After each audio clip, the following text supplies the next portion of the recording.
Department of Justice ya US imepelekwa mbio, imebidi wamerelease hizo Epstein files.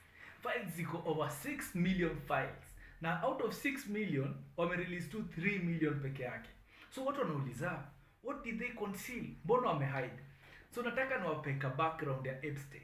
Epstein alikuwa boys mwenye hajatoka kwa background yenye ni such a wealthy background. Alikuwa ametoka kwa background moja basic sana, like many of us.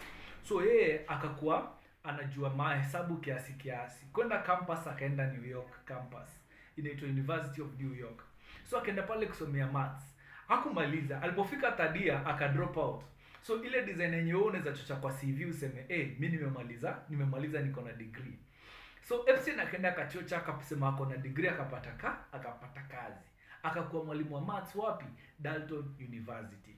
So alipokuwa anafunza Dalton, wasi wakamapproach, wakamwambia, naona you are so good with numbers. You look so brilliant my guy. Si ukamu tuchapie kazi. So hapo ndo Epstein akakuja akakuwa financial advisor and tax consultant. So akapata anaendelea kugrow into ranks, design yenyewe venye unakaa US unaenda kukimitwa say. So akamit some few billionaires. One of the billionaires mwenye ako so good into this story anaitwa Lex Wexner.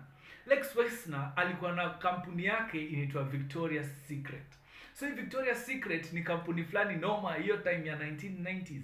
Ilikuwa ndio inaongea in terms of media, in terms of modeling, in terms of nini, acting, all this stuff. Na Epstein ndio alikuwa in charge ya kuadvise wase. So Epstein akapata hiyo opportunity, akaweza kumake dough out of hizi vitu.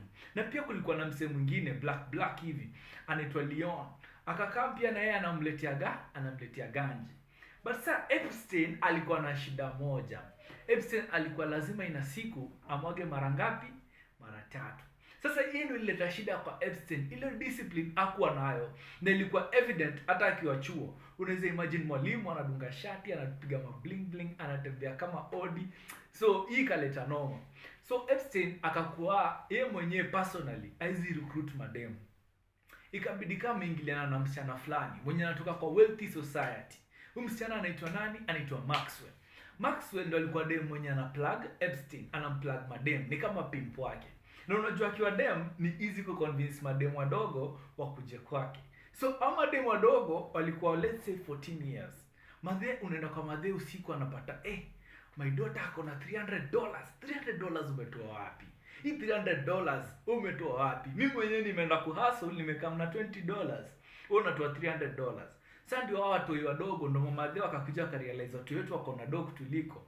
So wakaenda wakaanza kufanya investigation. So uko around 2012 Epstein akaanza investigation yenye akaanza kuangaliwa, what did you do? What is it that you're doing? Hii trafficking ya watu wadogo ulianza lini? Unajua the best thing about billionaires ni ile ganjo wako nayo. Madema hatawezi sema no. Ukirecruit unaambiwa wewe bora tu bambe bosi, hii mingine wachana nayo, pesa utapata. So most of them wanaenda pale kama mboka, lakini ukifika pale unakuwa abused, unakuwa harassed, au pati ile freedom yenye unataka wakati wa pole, lakini Epstein anachangamka sana. Na pia kuna fetishes zingine crazy. Unapata kama pedophilia, unapata kama fetishes zingine kama fetish ya hii extreme sex. Hii yenye mtu anakugonga, anakuchoka, anakuua, anakumaliza. Sasa hivyo ndo wase wanataka. And I realized some of these rich guys wako na certain ways of having pleasure.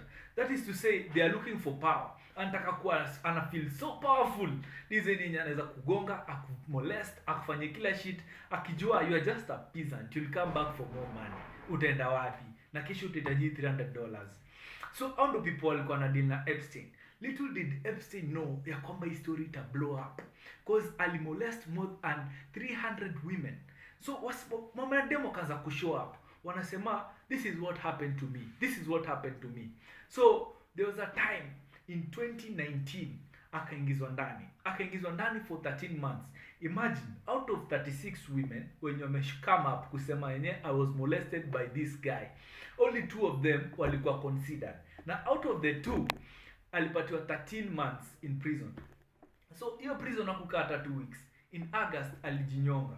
So in 2025 footage inatokezea inasema ya kwamba there are 2 minutes and 53 seconds zenye hazi add up kwa hii footage yenye alijinyonga.